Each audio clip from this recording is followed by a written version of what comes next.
ഇതാണ് ഗൈസ് അഞ്ജുവിന്റെ വീട്. ഓണർ ഇതാണ് ഓണർ. അഭി നോക്കി മിണ്ടില്ല. ഇതാണ് എഞ്ചിനീയർ. ഇതാണ് എല്ലാ പണിക്കും മൊത്താശ ചെയ്ത ആള്. ഇതാണ് ശരിക്കും ഷിബു. ഇത് എഞ്ചിനീയർ ബാബുവേട്ടൻ ഏരിയ. ഇത് എഞ്ചിനീയർ ആണ് ഗൈസ്. ഇതാണ് എഞ്ചിനീയറിന്റെ കോലം. വീടിന്റെ ഉള്ളിലേക്ക് നമുക്ക് പോകാൻ മാറിക്കളാം. ഇതാണ് വീട് ഗൈസ്. കസേര കിടന്നതിന് പായൊക്കെ വെച്ചിട്ടാണ് ഇവിടെ കിടക്കുക. അല്ലെങ്കിൽ കട്ടിലിടണം. ഇതാണ് വീടിന്റെ ഉള്ളിൽ നിന്നുള്ള വ്യൂ. ആർക്ക് വേണമെങ്കിലും ഒളിഞ്ഞു നോക്കാം. ഇതാരത് ആരത്? അതെ അതെ, പണി തീർക്കാനുള്ള തടപ്പാടിലാണ് ഷിബു എഞ്ചിനീയർ. കൈകൾ കണ്ടില്ലേ? കൈകളുടെ പാട് കണ്ടില്ലേ ഗൈസ്? ഇവർക്ക് വേണ്ടിയുള്ള വീടാണിത്. വീട്ടിൽ നിന്ന് പുറത്താക്കിയാൽ ഇതിനകത്ത് താമസിക്കാനാണ് നമുക്ക്. ആര് അച്ഛാര് പണിയെടുക്ക്. ഭയങ്കരമായ പണിയിലാണ്. മെയിൻ വാർക്ക പണിക്കാരനാണ് ഇവിടെ കൂട്ടിക്കൊണ്ടിരിക്കുന്നത്. അതെ, വീടിന്റെ ഫുൾ ആയിട്ടുള്ള വ്യൂ. ഇവിടെ ഗോപുരമൊക്കെ പണിയാൻ പോകുന്നത് കുറച്ച് ക്യാഷ് ആവുന്നതാണ് എഞ്ചിനീയർ പറയുന്നത്. അതെ, ഈ കീറി എടുക്കുന്ന സാധനത്തിനൊക്കെ നല്ല വിലയാണ്. അതെ, കിലോ 500 ആണ്. ഭയങ്കരമായ പണിയിലാണ്. പൈസ ഉണ്ട്. ഇതാണ് പൈസ. ആർക്കാണെങ്കിൽ വരാം. എഞ്ചിനീയർമാരെ വിളിക്കേണ്ട നമ്പർ. അതെ, ഇതാണ് സൈഡിൽ നിന്നുള്ള വ്യൂ. ഇത് കാഞ്ചീപുരം പട്ട് കൊണ്ടുള്ളതാണ്. ഇത് കാഞ്ചീപുരം പട്ടാണ്. അത് വെച്ചാണ് നമ്മുടെ വീട്.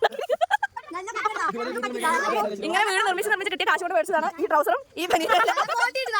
അതെ, ഇവന്റെ ഈ ട്രൗസറിന് നല്ല വില വരും. അതെ അതെ, ഈ ട്രൗസറിന് ഏകദേശം വില വരും. പറയൂ. കീശയിൽ നിന്നും പണം എടുത്ത് എണ്ണുകയാണ് അബി.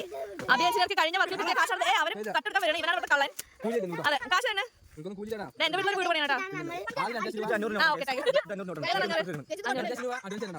അതല്ല പൊതു ഇവിടെ വീട് പണിഞ്ഞ കാശ് കൊടുക്കാൻ പോകണം. കൊടുക്ക്.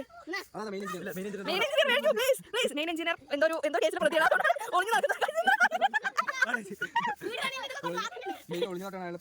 ഒളിഞ്ഞ് ബാത്റൂമിൽ ഒളിഞ്ഞു നോക്കുന്ന വീരനാണിത് ഞങ്ങളവിടെ. അതുകൊണ്ടാണ് എപ്പോഴും ഒളിഞ്ഞിരിക്കുന്നത്. വീട്ടിലും ഇങ്ങനെ തന്നെയാണ്. അമ്മ ഫുഡ് കൊടുത്താലും ഇങ്ങനെയാണ്. ഇവനാണ് കരിങ്കാലം എഴുതിയിട്ടുള്ളത്. പണിയെടുത്ത് ക്ഷീണിച്ചതേ ചൊറിഞ്ഞോണ്ട് നിൽക്കുന്ന ആദ്യം. ഇതാണ് കന്യാസം കളയാസിൽ അവർ ഉപയോഗിച്ചിരുന്ന ട്രൗസർ. ഇത് കന്യാസം കളയാസിൽ ഉപയോഗിച്ചിരുന്ന ട്രൗസറാണിത്. ഞങ്ങളുടെ നേപ്പാളിനെ കാണിച്ചു തരാം. നേപ്പാളി എന്ന് പറഞ്ഞുകൊണ്ട് ആദ്യം ഇവനിങ്ങനെയാണ് ഗൈസ്. എന്താ അറിയില്ല. ഇതാണ് അങ്ങനെ വീട് പണി ഇവിടെ പൂർത്തിയായിരിക്കുന്നത് ഗൈസ്. നമ്മൾ നേരെ പോകുന്നത് സിറ്റൗട്ടിക്കാണ്. സിറ്റൗട്ട് നല്ല കോസ്റ്റ്ലി ആയിട്ടുള്ള ഒരു സാധനം വെച്ചാണ് എഴുതിയിരിക്കുന്നത്. അതെ, പുതിയ മോഡലാണ് ഗൈസ്. ഇത് കസേര. ഇത് ഫുഡൊക്കെ കഴിക്കുകയൊക്കെ ചെയ്യാം. പിള്ളേർ സ്വന്തമായിട്ടുള്ള വീടിനകത്ത് കയറി സന്തോഷമുള്ള പിള്ളേർ. സുകുമാരി. ഇതാണ് ഉള്ളിലെല്ലാം ഉള്ള വ്യൂ. പിള്ളേരെ സന്തോഷം കണ്ടില്ല ഗൈസ്.